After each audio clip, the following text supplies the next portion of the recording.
Mesdames et messieurs, bonsoir et bienvenue dans votre émission Diplomatie.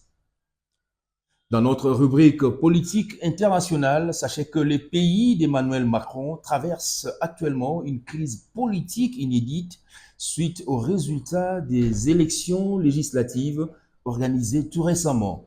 Aucun parti politique n'a obtenu la majorité absolue au Parlement pour gouverner.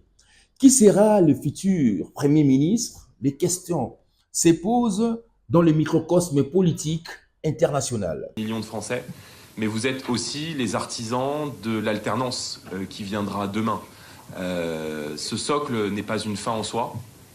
10 millions de Français, c'est le début de la prochaine campagne et la vraie grande campagne, elle commence maintenant en réalité. Il est évident que le calendrier électoral sous sa forme actuelle pourrait difficilement ne pas être revu avant la prochaine élection présidentielle. Il est donc parfaitement probable que l'exercice auquel nous avons été soumis pendant ces 3 semaines d'un retour aux urnes soit de nouveau envisagé. Je ne vois pas comment est-ce qu'on peut tenir dans un gouvernement avec Monsieur Bompard, Monsieur Boyard, Monsieur Arnaud qui est fiché S et le centre droit. Enfin, tout ça m'apparaît quand même extrêmement baroque. Je ne vois pas sur quel point politique de fond il pourrait réussir à se mettre d'accord. Et là où la responsabilité d'Emmanuel Macron est très lourde, c'est qu'il a livré le pays aux mains de l'extrême gauche, qui est aujourd'hui aux portes du pouvoir, à son projet extrêmement dangereux. On a vu que la première ambition, le premier souhait du nouveau Front populaire, c'était d'abroger la circulaire qui interdit le port de l'abaya à l'école. Ça commence bien, si je puis dire. Donc je pense que tout ça ne va pas tenir, que tout ça est un attelage extrêmement baroque, contre nature, déshonorant pour l'un comme pour l'autre. Tournons les regards de notre horizon à la Grande-Bretagne, là où Keir Starmer, le nouveau Premier ministre britannique, confirme vouloir abandonner les projets d'expulsion des migrants au Rwanda.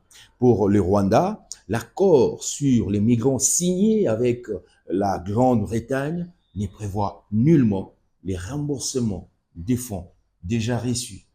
Look, the Rwanda scheme was dead and buried before it started. It's never been a deterrent. Look at the numbers that have come over in the first 6 and a bit months of this year. They're record numbers. That is the problem that we are inheriting. It has never acted as a deterrent, almost the opposite, because everybody has worked out, particularly the gangs that run this, that the chance of ever going to Rwanda was so slim, less than 1%. That it was never a deterrent. The chances were of not going and not being processed and staying here, therefore, in paid-for accommodation for a very, very long time. It's had the complete opposite effect. And I'm not prepared to continue with gimmicks that don't act as a deterrent. Dirigeons-nous au Canada, plus précisément à Montréal, là où une délégation conduite par Vital Kamere participe à la 49e session de l'Assemblée parlementaire de la francophonie. Sachez également que plus de 34 pays ont condamné l'agression rwandaise dans la partie est du pays. Les participants ont condamné également dans la même résolution les morts et les violences de tout genre perpétrées par la rébellion du M23. Alors, de son côté, le président de l'Assemblée nationale de la République démocratique du Congo, Vital Kamere, estime que les Tutsis congolais n'ont jamais été stigmatisés. Suivez. Parlementaire, parce que pour nous, l'Afrique doit aimer l'Afrique. Nous devons éviter l'hypocrisie au moment où nous savons que des pays africains, voisins de la République démocratique du Congo, sont sur le territoire congolais avec leurs troupes et des lances, missiles, comme on l'a dit ce matin sur RFI. Mais des armes sophistiquées, rien que les dernières interventions de ces armées qui soutiennent le mouvement terroriste de M23 ont fait des dégâts évalués par les experts des Nations Unies de plus de 500 000 personnes. Un drame humanitaire. Mais le même rapport des Nations Unies parle de plus de 10 millions de morts dans la République démocratique. C'est un génocide oublié. Et nous, en tant qu'élus du peuple, dans le cadre de la diplomatie parlementaire, nous avons l'obligation de dire haut et fort notre désapprobation face à ce silence assourdissant de la communauté internationale. Et nous engageons l'OIF à travers l'Assemblée parlementaire de la francophonie, hausser les tons et de pousser les pays qui ont une certaine influence sur les agressions de la République démocratique du Congo à prendre non seulement des mesures coercitives contre ces deux pays, mais des sanctions, et de vraies sanctions. Et nous sommes dans la République démocratique du Congo, nous n'avons jamais traversé la frontière ou les frontières communes avec l'Ouganda et le Rwanda, parce que le président de la République, dès son avènement au pouvoir, a prôné la paix et il voit l'Afrique qui est en train de s'élever et marcher et avec comme épicentre la République démocratique du Congo. J'avais dit la locomotive. C'est cela le message de la République démocratique du Congo. Il n'est jamais trop tard pour bien faire. Est-ce que les relations bilatérales entre l'Ouganda et la République démocratique du Congo sont au beau fixe? La réponse est non, tout simplement parce qu'il y a un rapport des experts de l'ONU sur le soutien de l'Ouganda aux rebelles du M23. Thérèse Kayikwamba Wagner estime que cette question sera bel et bien soulevée entre les deux pays. Tandis que du côté de l'Ouganda, le gouvernement de Yoweri Museveni rejette en bloc les accusations portées contre lui. Suivez. De la MONUSCO, je voudrais quand même rappeler qu'il s'agit d'un plan qui a été élaboré conjointement et avalisé par le gouvernement de la République démocratique du Congo et les Nations Unies. Et ce plan est structuré en 3 phases principales, comme vous le savez. La première phase couvre la province du Sud Kivu, la deuxième, la province du Nord Kivu, et la troisième, la phase finale, l'Ituri. Et le 25 la première ministre s'est rendue à Kaboul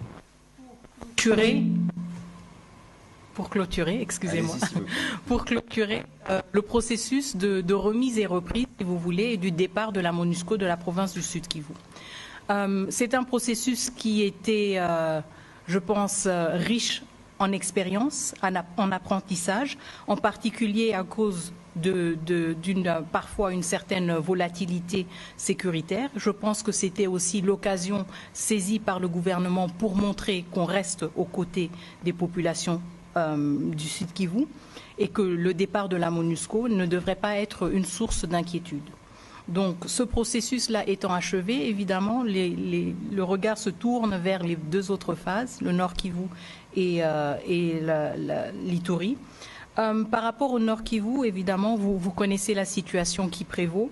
Ce qui est très important, c'est que nous ne voulons pas précipiter une situation dans laquelle, justement, la vulnérabilité et la volatilité du contexte sécuritaire pourraient être exploitées davantage.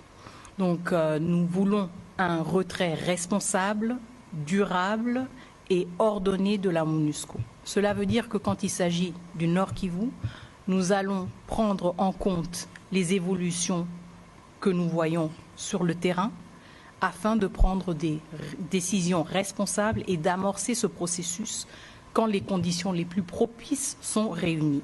Encore une fois, capitaliser aussi sur ce que nous avons appris au Sud Kivu pour nous rassurer que nous n'allons peut-être pas, que nous allons, être encore avoir plus de succès plus rapidement en capitalisant sur ces apprentissages du Sud Kivu.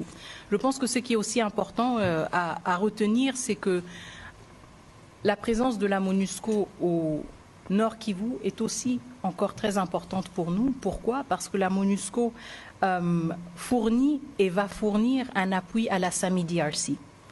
Et donc la SAMI-DRC, la mission venue de la SADC pour nous accompagner, pour donner une réponse plus robuste à l'agression rwandaise, dépend aussi partiellement d'un appui logistique de la MONUSCO. Donc dans le souci de nous assurer que notre première priorité, qui est la pacification de la partie est du pays et pour l'instant surtout du Nord Kivu où nous avons la présence de 4000 soldats des RDF, nous ne voulons pas précipiter les choses et nous voulons amorcer ce processus quand les conditions les plus propices sont réunies du conflit. Vous avez aussi évoqué le rapport du groupe des experts qui vient de sortir et qui évoque une possible présence et aussi collusion entre des éléments des UPDF et des M23 et des RDF. Je voudrais quand même rappeler le cadre global dans lequel tout cela se passe. Nous menons depuis déjà plus d'une année, en tout cas l'opération Shuja dans le Grand Nord du Congo, ensemble du Grand Nord du Kivu, avec les forces armées ougandaises, les UPDF. Donc nous collaborons sur beaucoup de sujets. Nous collaborons aussi dans les questions d'infrastructure dans la zone de Beni, de Kassindi. Mais évidemment, nous sommes préoccupés par ce rapport. Nous sommes aussi préoccupés par des sources de nos propres services qui indiquent aussi des tendances similaires. Je pense que dans le cadre de nos liens qui existent entre la République démocratique du Congo et l'Ouganda, les liens bilatéraux assez solides que nous avons, nous allons soulever la question à travers le canal diplomatique évidemment, qui est le mien, mais aussi à travers d'autres canaux, comme par exemple au niveau de la défense, étant donné qu'à travers l'opération Shuja, nous avons quand même aussi des forats d'interaction et d'échanges assez fréquents et assez périodiques entre les FRDC et les UPDF. Donc soyez rassurés que cette question ne nous échappe pas. Nous en sommes conscients et nous sommes consternés aussi par ces rapports et nous allons évidemment nous saisir cette question. Avant de clore notre émission, suivez également le contenu de la dernière réunion du Conseil de sécurité sur la situation sécuritaire de la partie est de notre pays. Nous allons justement suivre la déclaration de la France, la déclaration bien entendu de la Suisse et la déclaration, allais-je dire, de la République démocratique du Congo et celle du Rwanda. Suivez. Plus nombreux, plus forts et mieux équipés. C'est l'inquiétant constat des experts des Nations Unies sur le développement du M23 dans le Nord Kivu. Selon leur dernier rapport, la zone contrôlée par les rebelles dans cette province de l'Est de la République démocratique du Congo a pratiquement doublé en moins d'un an, une expansion rapide appuyée par plusieurs acteurs régionaux. La situation sécuritaire dans l'est de la RDC a continué de se détériorer, atteignant des niveaux alarmants de violence et de déplacement de civils. Le gouvernement rwandais a renforcé son soutien au M23, lui permettant de réaliser des gains territoriaux majeurs à travers le territoire de la RDC. Cette évolution rapide de la crise du M23 risque de provoquer un conflit régional plus large. En plus du soutien rwandais qui s'est renforcé ces derniers mois selon l'ONU, un autre acteur régional est pointé du doigt. Dans leur rapport, les experts démontrent que les troupes du M23, y compris de hauts responsables, ont pu se rendre en Ouganda à plusieurs reprises et sans aucune limite. Une présence importante et visible qui, selon les experts onusiens, n'a pas pu passer sous les radars de Kampala. Ce rapport est le premier publié depuis l'annonce de la création de l'Alliance du fleuve Congo en décembre 2023. Un mouvement politico-militaire qui aurait pour but de légitimer le M23 et de recruter d'autres partenaires parmi les groupes armés dans la région, y compris dans le Sud Kivu. Des conclusions redondantes pour ce député congolais. C'est vraiment la répétition de ce qu'ils disent. C'est comme si ils n'ont pas le temps de travailler, de proposer des solutions. C'est juste les rappels, on prend les mêmes choses qu'on adapte par rapport à la date. Ainsi de suite, la situation que nous connaissons, la MONUSCO, est là chez nous depuis plusieurs années. Mais c'est peut-être à la sortie qu'on revient sur les mêmes choses sans qu'il y ait changement. La montée de l'utilisation des enfants soldats figure également dans les conclusions du rapport. Des enfants de 10 ou 12 ans recrutés en RDC dans les zones contrôlées et parfois enrôlés de force ont été répertoriés, et même dans les camps de réfugiés au Rwanda. Kigali a déclaré que la RDC a tous les moyens de désamorcer la situation, mais que le Rwanda continuera à se défendre d'ici là. C'est par ici que nous mettons un point final à cette émission. Nous vous disons merci de nous avoir suivis. Bonne continuité sur notre chaîne Presse Livre TV. Au revoir.